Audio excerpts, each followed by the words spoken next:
Welcome to another episode of the Candid Convo on Connect and Networkify. And this episode, I can assure you that you'll carry a smile throughout because we had such a fun-filled guest. He's not just fun-filled, but his profile carries a lot of variety. He started his career as an UPSC Civil Services aspirant where it transformed his life a lot, and then he's also a person who is very conscious about environment and environmental sustainability, and now currently working as senior technical product consultant at Adobe and doing the executive MBA at IAMK. And he has got a lot of insights packed in this episode. We have Piyush Pathak, and here you go. You are going to enjoy like how I enjoyed the conversation with him. Let's get inside.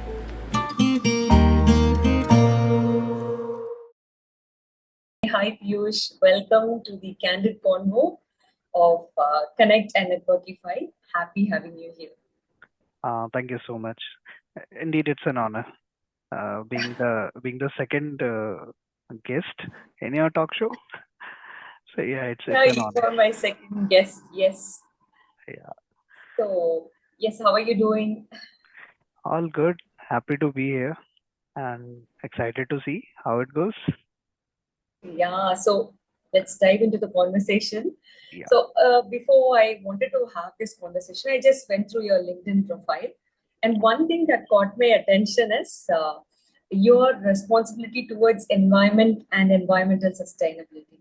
So, what point in time of your life, or why did you get that sense of responsibility towards towards environment and sustainability?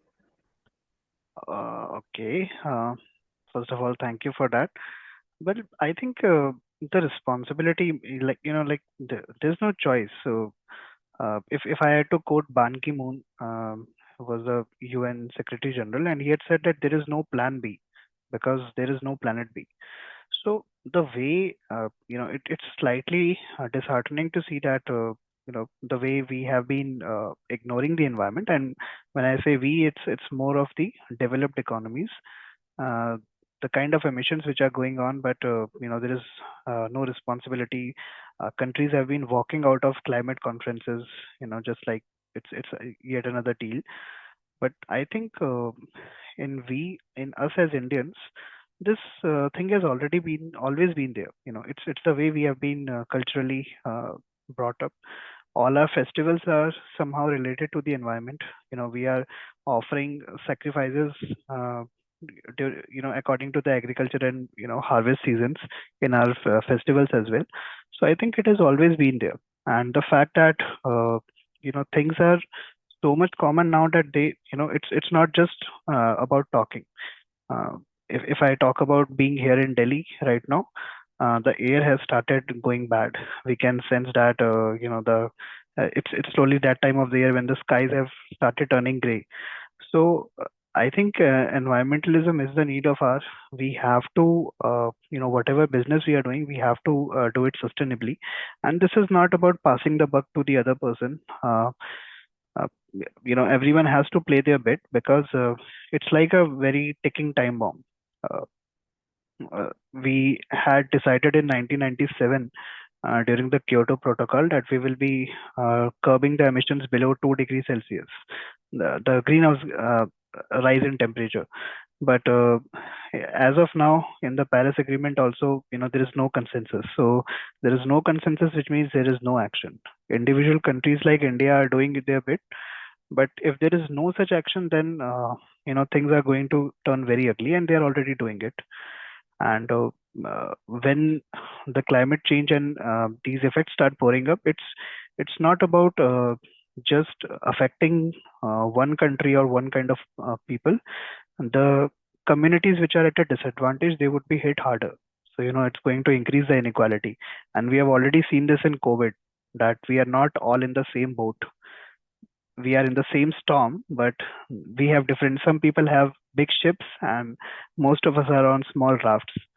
So it's going to hit us badly. So I think it's time we have to take charge, and that's where this consciousness comes from. And it starts from very basic things like just switching off your switch lights when you are not uh, using them, when you are moving out of the room, and not thinking that this is the government and I'm already paying for the electricity, because somewhere down the line there is some fossil fuel which is being burnt, and it doesn't belong to the government, it doesn't belong to us. This is something which we have taken from the nature, and in the end we have to be accountable. So I think this is a need of the hour, and I passionately believe in having an environmental view to everything which we are doing. Got it. I think it's all about it starts from us first. Yeah. Yeah, I get it. So yeah, also Piyush, we have something in common, which is our UPSC civil services preparation. Yeah. So for me, it was personally like everyone. It was a life transforming journey. So how was it for you while you were preparing? Like, what was Piyush before UPSC preparation and after? Okay. So indeed, it has been life transforming. Like uh, I, I can definitely attribute whatever I'm doing right now to my preparation days. So I started preparing right after my engineering, and I gave 4.5 years to this preparation. So I think it totally shapes you up because of the way the exam is structured. It requires a great deal of self-discipline, of course. There is no one to watch over you. uh, we have our moments of frustration and anxiety about the uncertain future, but I think that's how it is designed. It is designed to actually build that personality out of you, so that you can actually hold key positions in the government, in the bureaucracy, in the administration. So it has been a life changing journey for me. I really regretted it when I had to, drop the preparation, but I was happy that I could give my 100% to it. So I think before this preparation, in my college days, I was just like a carefree lad. I didn't study much during the engineering. It was always being involved in some extracurricular activities, being the uh, coordinator of my college eco club, and conducting fests and everything. I really was the guy to be seen in the classes. I could My attendance was always low, but UPC, I drastically changed myself when I started preparing, and those were gradual changes. I learned a lot about managing things. I think the most important qualities which this preparation builds in you is resilience, your ability to bounce back from any situation, and there is an appetite for information. So you have to process a great deal of information in a very small time, and then this information keeps piling up, whether it is your daily newspaper, it is your reports from the press information bureau, from the economic survey, it is your current affairs magazines, and then you have your own subjects which you have to study. So I think it allows you to understand process, and then also have a viewpoint on multiple things. So it makes you more balanced, more you know you learn to view things from a stakeholder point of view, not just some blacks or whites. You appreciate a great deal of how the governance is happening, how the administration is happening, arts and cultures, and it makes you study things which you never thought you will study. And things like ethics and integrity, emotional intelligence. Most of our electives from the OBHR are something which we have already touched upon in our preparation. Some in very great details, and some just touch points. So I think it really changes you for the better. Yeah, I can't agree more. I can more resonate with whatever you said, because discipline is first thing that I learned during this journey. And yeah, though I think we don't see success, the journey itself is a success in transforming us, is what I see. So Indeed. now that we spoke about the past, now let's come to the present world. How was your day as a senior technical product consultant at Adobe? Okay, huge words. So uh, my job as a as a consultant, as a product consultant at Adobe. It is to help. So I'm basically in the photo team here, and we have about 12 products under us, ranging from Photoshop to Lightroom and all these things. So my job is engaging with clients. Mostly our clients are graphic designers and photographers, engaging with them on day-to-day technical issues related to their product, raising tickets. So we recently had a max release of our products. It happens once in a year, and there are certain bugs which come up in the product. So we closely work with the engineering team to resolve those bugs. It's about raising tickets, going back and forth between the clients and the backend team, and it also includes some projects which some of them I've personally started, and some of them which I got to be a part of. One of them was holding expert sessions as an SME in Photoshop and Lightroom. I held expert sessions for users based on demand. It was a huge success, and I personally liked it because we were talking to clients and trying to explain to them, giving them a demo of how a certain workflow is working based on their demands. Required some good deal of preparation, and then delivering that. So it's more or less, it is I enjoy being a part of this journey because it has helped me gain an insight into some amazing products which we have. And of course, being an SME here helps, talking to people, watching their happy faces when the issues are resolved. It's always a delight. Okay, I could see how much you enjoy doing your job. That's something that not everybody gets gets that privilege. I'm happy for that. Now, to give you a shade of nostalgic feel, let me ask you one question. Do you Uh-huh. remember the day we got into the campus, the first day of IAMK campus, experiencing that? So, if you get a chance to get back to that day, what would be that one advice that you make to yourself, asking you to do something? What would that be? Uh, I think when we had gone to the campus, we were mostly divided into two batches within the same section. I would love to interact more with the other batch and with other mates. We had two different slots going into the campus.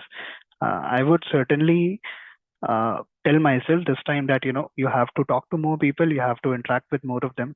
Uh, it's never enough. So I think that's something which we missed upon. That's because how the curriculum was designed, and I think I would be taking more walks around the campus. It was a beautiful campus. I would be carrying a good camera this time. Okay, so we have the campus visit soon. I really hope that you do it this time in the second Looking visit. forward. Yeah, we are going to Okay. hold some good field trips with the section. That's Yes, that's yes, something very which true. we We're should going do. to have a better bond. Yeah. Yeah. So now, something into a serious topic, but something that interests both of us. Because Okay. viewing through your LinkedIn profile, I could also understand you have interests in international relations, which is Oh. my favorite subject too when I was preparing for civil services examination. So I would like to see it from your eyes. How do you see the evolution of India getting to a prominent position where they take a bold stand on and an affirmative stand, and is able to maintain that strategic partnership, alliances, military ties with nations who are rival among themselves. For example, the USA, Russia. Mm. See, the USA sanctioned Russia. Still, India was bold enough to have maintain the ties with Russia, and the USA was not able to do much about it. So, how do you see this evolution of India being strong and bold? Some could say this is luck. I would say this is sheer boldness. Indeed, we have been really fortunate. Thank you for bringing up this topic. Yeah, matlab, this is one of my. It's very interesting topic. to speak upon, to read. You can never get enough of it. And I think eh, eh, we have been very fortunate, irrespective of whatever the regime, whatever the approach of the governments since independence. There has been a consistent foreign policy, and a great deal of this goes to the Indian foreign services, because that's how the career diplomats and bureaucrats are taking it further. And from time to time, we have also had some bold leaders who have taken decisions which, uh, you know, sitting here today, we could criticize it, but as they say, every man is a philosopher of his times. So, according to the times when those decisions were required and the kind of geopolitics we had, I think the right decisions were taken. Things could have been better. There is no such thing as a good decision. You take a decision and then you implement that. But that's how the policy has progressed. And one thing which has remained consistent is that in this regards, we always look forward to the Western nations and to the Western philosophies of doing things. How to get things better. What are the best practices which the developed countries are following. But I think we have, in this regard, we have listened to our own intuition. we Since the independence, we followed the non-aligned movement that was intended not to form a third bloc. It was intended to not join any of the two Cold War blocs. And since then, after the fall of Soviet, we have had the word going from a unipolar word to a multipolar word. So now there is no big power, and that's how the balance of powers has been. And India has had it. India is enjoying its own share of power here in the Asia. Countries look up to it. So even when we enjoy a very good bond with Russia, the president of Ukraine looks up to India to intermediate and uh, give a diplomatic hand to it. And I think, irrespective of whatever ties we have had with nations, we have always maintained the track to diplomacy. So even if the leaders are not talking, there is always a back talk going on, which helps us. Then we have a strong cultural diplomacy, whether it is the exchange of artists across the borders, or it is the diaspora of India, which is spread across the countries. That plays a major role. And even in today's time, when we have revived the non-aligned movement, we have followed principles like punch deal during the early years, and now we have, uh, you know, we are doing the neighborhood first policy or the Act East policy. So I think on a larger scale, we are not looking at any joining any particular bloc. We have never looked at that, and we have always maintained that strategic autonomy. So this is something which the Western powers also very well understand, and they appreciate it. They know that India is not going to bend into one bloc, which is why we have procured S-400 missiles at a time when US is sanctioning them. We were able to secure oil from Iran, while at the same time, uh, you know, things are not very well currently between India and Iran as well. But and we have been able to give a good intermediation in Ukraine and Russia and Israel and Palestine. So I think that all comes down because we follow an independent foreign policy, and our foreign policy is very sound. It is rooted in very deep principles. There are always turbulences, and that's how, because every country acts in its own interest. So the turbulences will always be there, but I think we are able to manage it very, very nicely, and that's all due to the bold moves which we have taken. We could speak about this all day. Very true. Very. This is one thing that interests me as well, because I was aiming, or my dream was being an Indian Foreign Service officer. Same, So same that is. here. Oh, that's good to know. So yeah, and you covered it very comprehensively. Thanks for that. Very insightful. So now, let me ask you one more question. See, now we have talked about the past, the present. I would like to know how you This is getting scary, Like by what the do you way. No, you don't have to get. It's going to be a simple question. It's that my expressions that you make you scared. Scared. Okay. So now, What do you have for yourself, your future self? How do you view or how do you imagine your future self to be as a personality, not just professional designation? Uh, as a personality, I think uh, I find learning is very powerful. Learning sense sort of gives me that sense of power. So I think whatever I'm doing, I'm going to take a major career shaping through this MBA. That's my intention. But I think whatever I'm doing, I'll try to maintain this side of mine where I'm continuously studying about, remaining in touch with the academia. And I see myself as, if that's possible someday, maybe as some sort of a consultant with a think tank which is closely working with uh, some sort of authority. It could be towards the environment, it could be towards policy making, it could be anything, or it could be in my current field of technology. But I would like to see myself as a consultant with whatever expertise and whatever knowledge I'm able to gain. So I think right now it's a very mixed bag. It's a very widespread bag.